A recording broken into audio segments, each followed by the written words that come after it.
Hello everyone and welcome back to yet another video with my brother. Like I told you, it's going to be a thing, okay? Today, as you can probably tell by the title, we are ranking our favorite Harry Potter movies, okay? I was a little young when the first one came out, so my brother is actually the expert. He watched the first one when it was in cinemas, so he knows a little bit more. I only caught on a little later when I was actually old enough to understand what was going on. So yeah, but I became a pretty big fan, as you can tell by the t-shirt. I solemnly swear that I am up to no good. If you can tell me when this is said, comment down below. Just for interest's sake, see who knows the Harry Potter movies. So today we're ranking our favorite Harry Potter movies. Once again, this is just our opinions.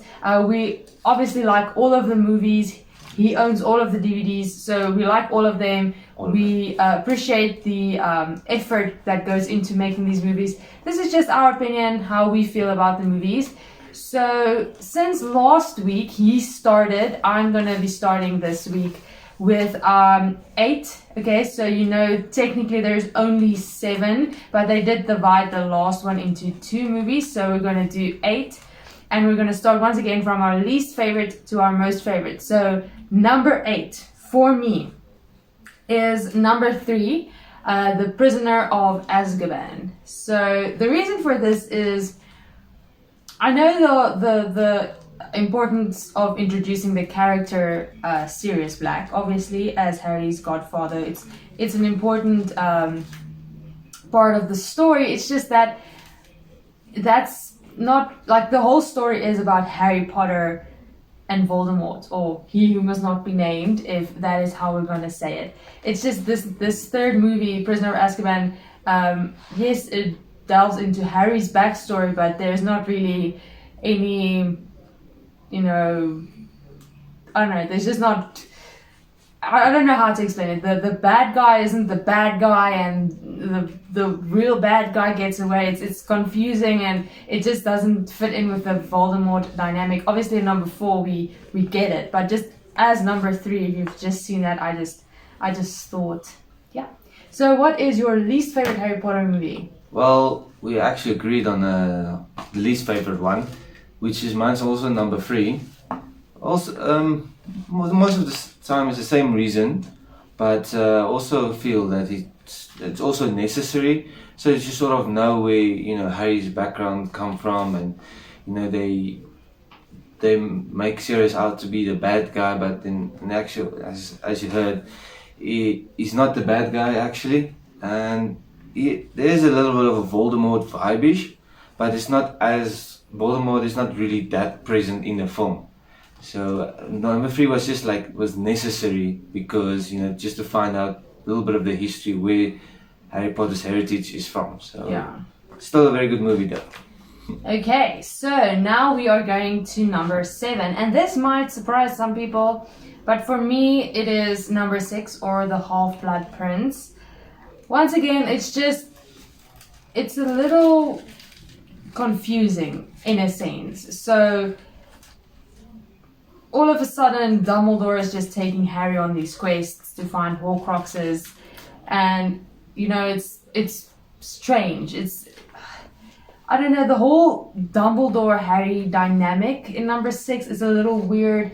Like in the earlier movies it was kind of like he was Harry's father figure, okay, but then in number 6 it became weird. It wasn't even a mentor-mentee relationship. It was, I don't know. The whole dynamic of Dumbledore and Harry was weird. And I felt like they didn't delve into Draco's story enough.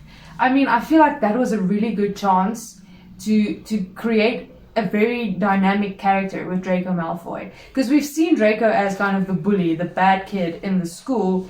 But in number 6, he's really faced with this dilemma. And I feel like they didn't show enough of the struggle there. But like I said, it's still a great movie. It's just the dynamics, the character dynamics, a little weird.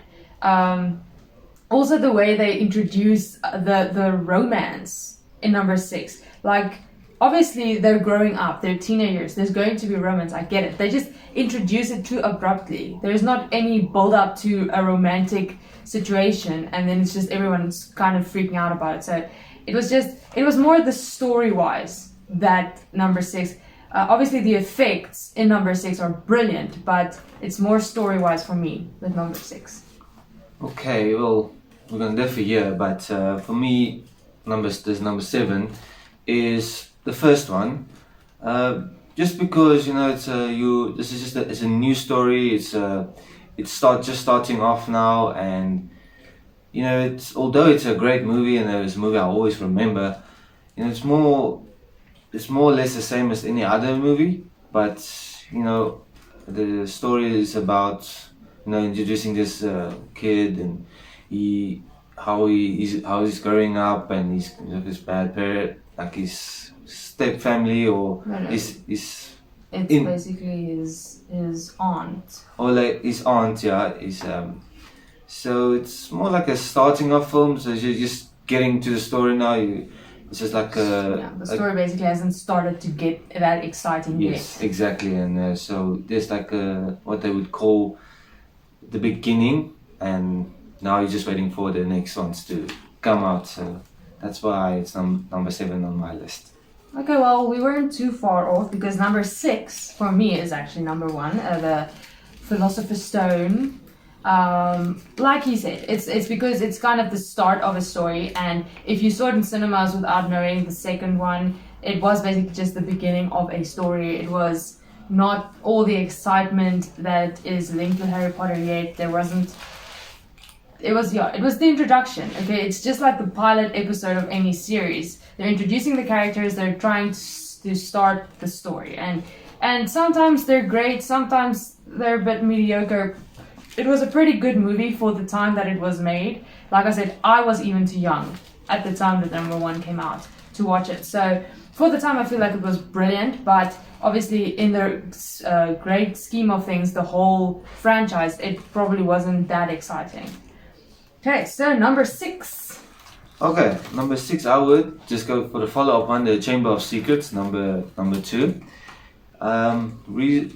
It's obviously the next one, so you just sort of know who Harry's friends are, his family, and now his aunts. They don't really understand the wizard family. They muggles, so they don't really know what's really going on, and it's although it's got like a fun theme in the beginning where they trap him inside, and you sort of how Harry's going to escape, and you actually think they did, Ron and Hermione, they did, you get that feeling that they actually did forget about him, but obviously there's this little elf that comes by to Dobby. To sort of create a spoiler there.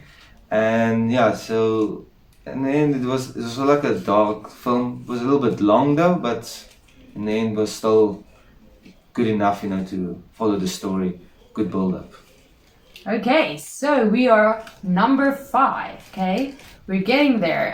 Number 5 for me might still be another surprise. It is 7 Part 1, or Deathly Hallows Part 1. Because now number 6, Dumbledore is dead, and then number 7, you kind of expect this spectacular thing. So obviously they're divided into 2 movies, which is why I think this happens. Is the first part of, you see it with everything, even Breaking Dawn, from Twilight, that they broke into 2 parts. The first part is not as exciting as the second part. The second part is where things happen. The same here. The first part builds things up for the second part. The second part is brilliant. The first part is kind of, not a lot happening. That's as basic as I can explain it. That's the reason it's number 5 for me. So yeah, your turn, number 5. I actually have the same view on number 5. It's 7 Part 1. It's the second one we got in common. Can you believe it? Maybe there's a third one on the way. Any case, now 7 Part 1 is like we all know about number 6, what happened there, and 7 Part 1, it's as they say, wasn't as exciting, but you know, it was necessary because you know, Harry and them, they're on their own. You know, they don't know really where to go. They sort of have to go on their instincts, and their family's in danger, their friends are in danger, and they go through this journey, and it's tough because you know the friendships. You know, although they're very close friends, they start fighting. They're getting tested. They're getting tested. Because you're out of your comfort zone. You're getting tested. We all know it's the Horcrux that was actually causing all that power, all that evil. You know, it's causing, you know, the divide, and that they're trying to destroy it. And it was more as almost like number 3 is just you know, a piece of information that you need to understand what's going to happen next and all of that. So that's why it's number 5 on my list. Cool. Okay, so we are going into number 4. We're almost getting to the top 3. So number 4 for me is actually number 2, The Chamber of Secrets. Just an interesting tidbit. Chamber of Secrets was actually the first Harry Potter movie I saw. I did not watch the first one first. The first one I saw was Chamber of Secrets, and it's because it was on TV and I watched it. I was a little too young to watch it, which meant I got nightmares about giant snakes, which was fun. But there's also an extended version which makes the movie very longer. Yeah, it was a long one. But I really liked Chamber of Secrets actually. I don't know, it was a fun story. I feel like what they did with the chamber, that last scene with Harry fighting the basilisk, and that was quite exciting. It was fun. They do kind of build it up though, don't they? The whole chamber thing, but I feel like that's what makes it so exciting.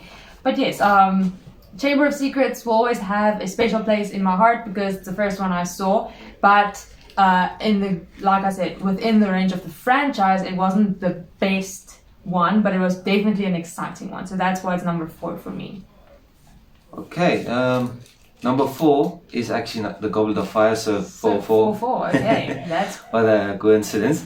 That was for me quite an exciting one. You know, Harry and them, they're all, you know, sort of laid back now, like they sort of becoming into the teenager thing, and you know those years. Yeah, they're going through obviously the hair growth, you know, like all got long hair.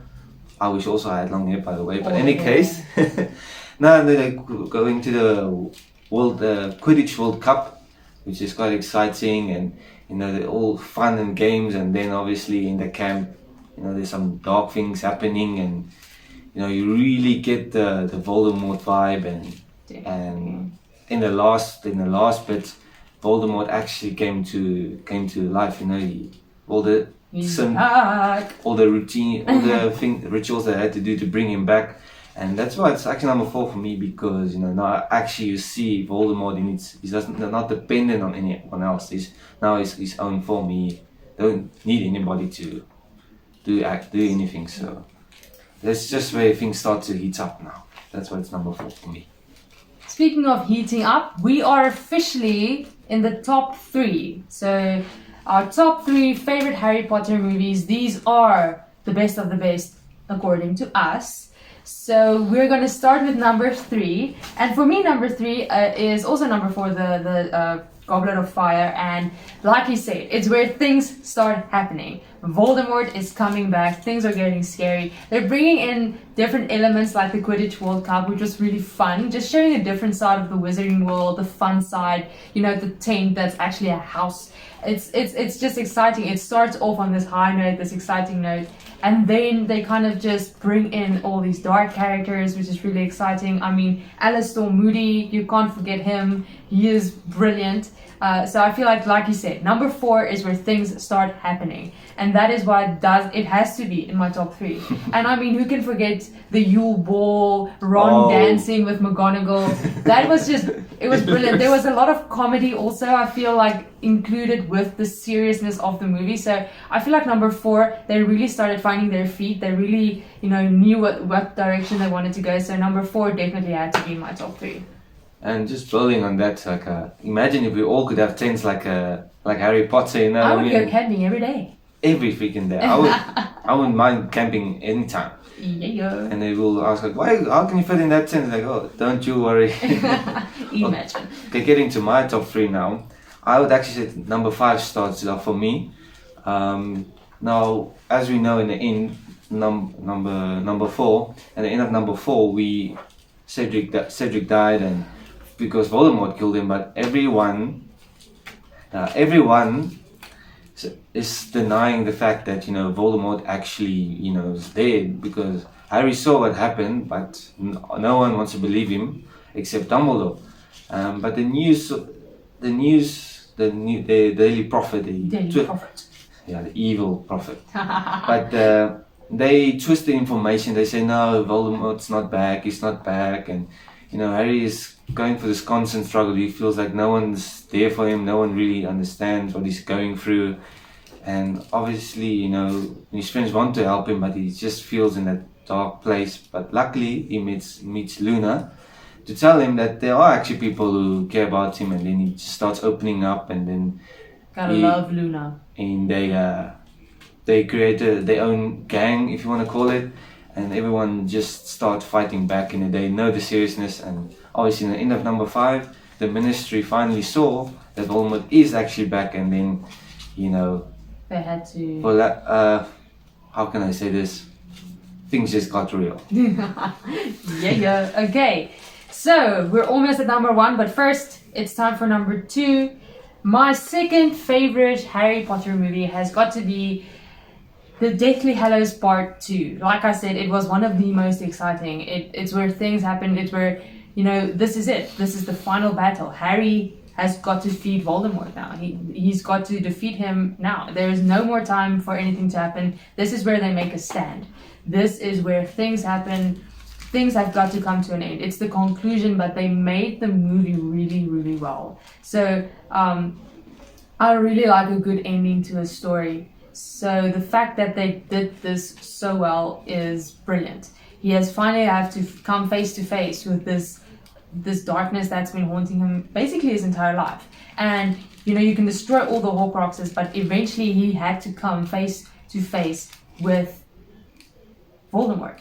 And let's not forget who actually destroyed the last Horcrux, which of course, honorary mention, Neville Longbottom. I love Neville Longbottom, okay? That's a glow up if I ever saw one. But yeah, it's a great conclusion. He's coming face to face with this darkness that haunted him his entire life, and it's a brilliant film. True, that was definitely a top one. Number 2 for me is actually the Half-Blood Prince. I actually enjoyed it quite a lot. For even myself, I don't understand why it's number 2 on my list, but I just start watching it more and more, and I couldn't stop watching it. And I think the reason is because I like horror movies, and number 6 was so dark. In the beginning it starts because in number 5 we understand they said now everyone knows Voldemort's back, and Dumbledore lets them know the evil forces beyond this walls, and inside. Luckily, Hogwarts it's basically like a horror movie if you think about it. Almost, yeah. Except the rating, PG rating. Any case, luckily Hogwarts are protected, but Dumbledore makes it clear that the only weapon is you. And it's got that. I like that dark vibe that Harry Potter's got. It's not your child-friendly movie. It's now growing up. It's not. Yeah, they're growing up, but it's also you've got to realize now it's it's tough times. You need to keep cool. You need to know where you're at. Otherwise, the evil can destroy you. So that's why I really like number 6. Cool. Well, we are at the number 1 most favorite Harry Potter movie of all time, in our opinion. Well, if you've been following along, you probably could have guessed by now, but my very, very favorite, and he knows this because I never stop talking about it, and I've probably watched this one 5 million times. It's number 5, The Order of the Phoenix. And where do I begin to explain this? Okay, so, well, there is, of course, Dolores Umbridge, Oh, which we just love to hate, don't we? Definitely. And another thing is they're kind of growing up now, okay? And number 4 kind of showed that they're maturing. And like you said, now Voldemort is back, but like you said, Harry is struggling. And that internal struggle, it kind of really shows that, yes, he's a wizard, and he may be the chosen one, which we find out in number 6. He has to do all of this, but he's still a teenager. He's still your average teenager going through high school. You know, he's struggling with his friends don't understand him. He's angry all the time. He's the only one in his mind that kind of believes that Voldemort is back. He feels like he's the only one doing something about it. It's frustrating. Dumbledore is ignoring him. It's kind of mixing the wizarding world with the human teenage world that we all go through. We know the teenage years suck for most of us, and they just showed this so brilliantly in this movie. And like you said, you find friends in odd places, like Luna, like he mentioned. She comes in and she's strange, but Isn't just so cool? She's the friend he needed at that time, and she comes in at the time when he needs someone. And I feel like, you know, Order of the Phoenix was just, it was just my all-time favorite. Okay, so I can talk about this forever. I'm not going to, because he still needs to reveal what his favorite is. So let's get to your favorite Harry Potter movie. Just to build up on what she said, like Luna Lovegood, don't you? We all need that weird friend, you know. Yes. We all need that we weird are friend. that weird friend. I mean, what if everything is normal? I mean, yeah, it's just so boring. If you have a little bit of weirdness in your life, you need a life little is bit of exciting. weirdness. Definitely. And look at me. Look at her. She's very good. Any case, I'll now take it as as a you could. compliment. As you could have guessed, my favorite one is 7 Part 2. Now, I will tell you that the main reason is just the way they ended it was just the perfect ending. The way they made it, the perfect ending to a fantastic story. There was a nice twist in the end. They start to hunt down all these Horcruxes. They actually find them. They make some friends who become enemies, and they have to actually go to the place where they are the most vulnerable. But luckily, Dumbledore's spirit still lives on. You know, there's always someone. You know, there's a little bit of secrecy. They always there to defeat the evil. You know, there's always something light or something dark. And you know, we find some unsung heroes. Who would have guessed that Neville Longbottom was this actual hero? You know, I mean, he was always this weird kid. You know, he never really belonged. You know, everyone was like, Neville Longbottom, he doesn't really matter. But in the end, he showed. You know, he is a fighter. Don't count him out. I mean, if you look at how he looked in number 1 and number 7, I mean, wow, that's. Like glow up. The way he grown up, you know, it's like he's like this handsome dude now, and he in number 1 he's like this little fat kid. But now he grows up to be this fantastic. He's a hero. But as I said, the main reason why I like it is just a fantastic ending, and we all actually start realizing that Snape was one of the best heroes. I mean, we all thought, you know, he killed Dumbledore. I mean, from all the movies, I sort of knew like Snape was trying to protect Harry. I couldn't really see it. But number 6, I couldn't understand why Snape killed Dumbledore. And you know, obviously number 7 Part 2 we find out, and he was the best double agent ever, and he actually protected Harry for all these years. Maybe he loved him, maybe not, but he tried to protect him. That is the eternal question. Did he do all of this because he loved Lily? Or did he actually start loving Harry? Because if you think about it, Harry kind of reminded him of James, which he didn't like. He loved Lily. So did he do it all because he loved her? Or did he actually grow to love Harry? Comment your opinion. What do you think? But yes, that is our ranking of Harry Potter. And I think this was exciting. Yeah. What is your favorite Harry Potter movie? What is your least favorite Harry Potter movie? You know, comment. Let's start a discussion. But yes, we will try to do this. I think next week is going to be a little tough because I'm not going to be here. So the week after that, we're doing another ranking, maybe our favorite movies from someone or whatever. We'll figure something out. We're gonna do it. But for now, like, subscribe, and comment so you don't miss out on the other videos. And we will see you again next time. Bye bye.